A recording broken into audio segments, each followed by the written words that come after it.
जिन्होंने अभी तक चैनल सब्सक्राइब नहीं किया, काइंडली चैनल सब्सक्राइब करें, वीडियो को लाइक करें, कमेंट जरूर करें। देश की इस टाइम जो पॉलिटिकल सिचुएशन है वो आप में से बहुत से लोग उससे अवेयर होंगे, लेकिन एक चीज, एक खबर, एक बात जिसे अभी से कुछ टाइम पहले तक इग्नोर किया जा रहा था, फिर इंडियन मीडिया ने उसके ऊपर बात की, भाई बांग्लादेश में जो मिनोरिटीज खासतौर पे हिंदू कम्युनिटी के ऊपर अटैक किया जा रहा है उसको रोका जाए। फिर उसके बाद पाकिस्तान से हमने भी आवाज उठाई कि हाँ भाई, वैसे हम कहते हैं फलस्तीन के मुसलमान, वैसे हम कहते हैं यहाँ के मुसलमान, लेकिन इंसानियत को आगे रखते हुए अगर बांग्लादेश के हिंदू कम्युनिटी के ऊपर कुछ गलत हो रहा है तो उसे रोका जाए। हमें अभी से पहले तक ये बताया जा रहा था कि भाई ये सिर्फ प्रोपोगंडा किया जा रहा है, ये इंडिया का मीडिया सिर्फ प्रोपोगंडा कर रहा है, लेकिन अब कायदा तौर पे ये चीज क्लियर हो गई है, क्योंकि बांग्लादेश के जो अभी इंटरिम गवर्नमेंट के प्रेसिडेंट है उन्होंने खुद ये बोला है कि भाई अगर बांग्लादेश में मिनोरिटीज के ऊपर जो अटैक है उसे ना रोका गया तो मैं रिजाइन कर दूंगा। फिर इसराइल ने इसके ऊपर आवाज उठाई और अब बड़ी खबर ये है जिसके ऊपर पाकिस्तान की पब्लिक से, पाकिस्तान की यूथ से हम बात करेंगे, पूछेंगे कि आखिर क्या वजह है कि अब यूनाइटेड नेशंस भी इस बात पर बोल उठा है कि भाई बांग्लादेश में मिनोरिटीज के ऊपर जुल्म हो रहे हैं, इसे फौरन रोका जाए। पाकिस्तानी पब्लिक से पूछूंगा हम कब बोलेंगे, कहना चाहेंगे। मैं फिर से ये सारा एक्सप्लेन नहीं करना चाहता, मैं चाहता हूँ आप जो विद फैक्ट्स बात करें, क्या वजह है बांग्लादेश में मिनोरिटीज पे अटैक क्यों नहीं रुक रहा। अब तो गवर्नमेंट भी चेंज हो गई, अब तो वहाँ पे जो उनकी मर्जी, जो स्टूडेंट्स थे उनकी मर्जी के प्रेसिडेंट भी आ गए।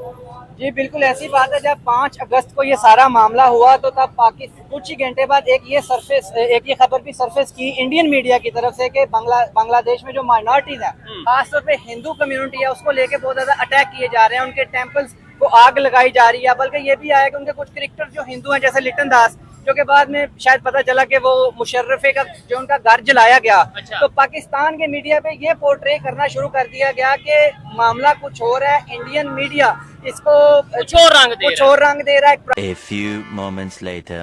सीना वाजिद है, उसके बारे में, बांग्लादेश के बारे में क्या डिस्कस करें। हम अपने डूबे पड़े हैं, हम खुद डूबे पड़े हैं। रियलिटी माने ना, हम हमारे पास पता नहीं लोग क्यों इतना टाइम वेस्ट कर रहे हैं अपना इन बातों में, सोचने में दूसरे मुल्कों में। हमारे अपने मुल्क का हाल क्या है भाई, उनके पास कुछ था, कोई बैकअप था, कोई उनकी रोजगार थे, बेरोजगारी नहीं थी, इसलिए उन्होंने प्रोटेस्ट किया है, उनको वो सर्वाइव कर गए। हम तो इस हालत में प्रोटेस्ट भी नहीं कर सकते। क्या बात है सर, क्या बात है सर। जिस भी इस्लामिक देश में कुछ भी मुसलमान आपस में लड़ता है, आप हमारी बहू बेटियों का सलवार क्यों खोलते हैं, आप हमारा गला क्यों काटते हैं, आप हमारे धार्मिक जगह को आप क्यों आघात पहुंचाते हैं, आप मंदिरों को क्यों जलाते हैं, आप हमें जिंदा क्यों जलाते हैं। और आज देखिए शैला के नौजवान हिंदू लड़के, युवा जय श्री राम का नारा बांग्लादेश के रोड पर लगा रहे हैं, ढाका के रोड पर लगा रहे हैं, बाजार चौक में लगा रहे हैं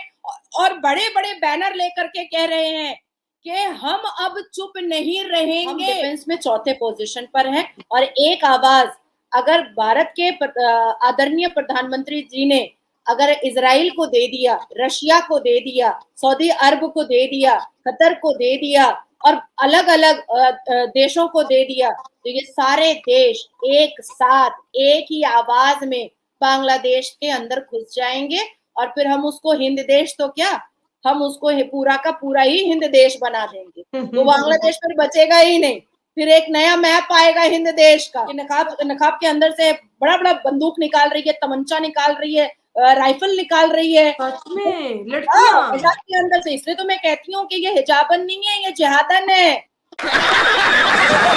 इस चीज को आप लेके आगे बढ़ना कि इंडिया में जो है उन्होंने पनाह दी है और आप यहाँ पे हिंदुओं को मार रहे हैं, तो अपने, क्योंकि वो तो आपको अपने लोग हैं ना जो यहाँ पे हिंदू रह रहे हैं, चाहे वो दूसरे मजहब के हैं, लेकिन आपके अपने लोग हैं और अपने लोगों की कदर करनी चाहिए। वो भी साथ शरीक थे इसमें, इस मूवमेंट में, तो उनके साथ इस तरह करना बहुत गलत है। जो ये सब कर रहे हैं उनको सजा दी जाए, क्योंकि वो भी इंसान है और हमारे इस्लाम में भी ये तालीम दी जाती है कि चाहे हिंदू है चाहे काफिर है, कोई भी है, उसके साथ अच्छा सलूक किया जाए। लेकिन वो हिंदू मुस्लिम बाद में, पहले वो बांग्लादेशी हैं, वो सदियों से बांग्लादेश के अंदर रह रहे हैं।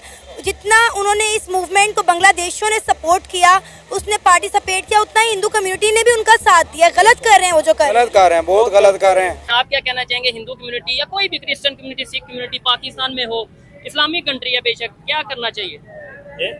हम सबसे पहले हम इस्लाम के पैरोकार हैं। हमारे प्यारे नबी हज़रत मोहम्मद सल्लल्लाहु अलैहि वसल्लम ने कहा कि अक़लीतों का तहफ़्फ़ुज़ करना आप लोग हैं, वो किसी भी मुल्क की अक़लियत है, चाहे वो हिंदू है, सिख है, मुस्लिम है।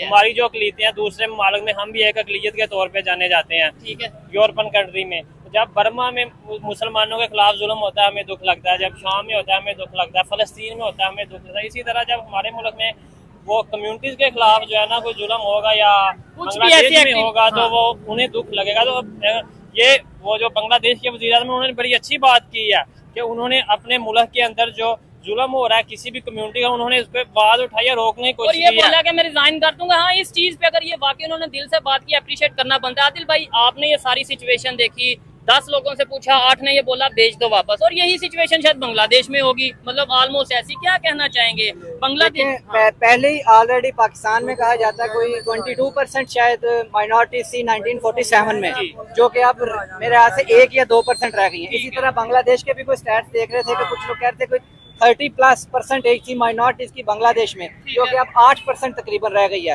तो ये कम तो नहीं होनी चाहिए। अब इंडिया में देखें मुस्लिम कम थे, लेकिन आज की निस्बत वो बहुत ज्यादा बढ़ गए हैं। ऐसे ही है। तो पाकिस्तान में भी और बांग्लादेश जितने भी कंट्रीज हैं, जो भी माइनॉरिटीज हैं, उनका तहफ़्फ़ुज़ उधर होना चाहिए। ये कोई भी मजहब हो, रिलीजन हो या कोई भी लॉ हो किसी भी कंट्री का, वो इस चीज की सपोर्ट करता है, और ऐसे ही होना चाहिए अगर उस लॉ पे इम्प्लीमेंट किया जाए तो। ठीक हो।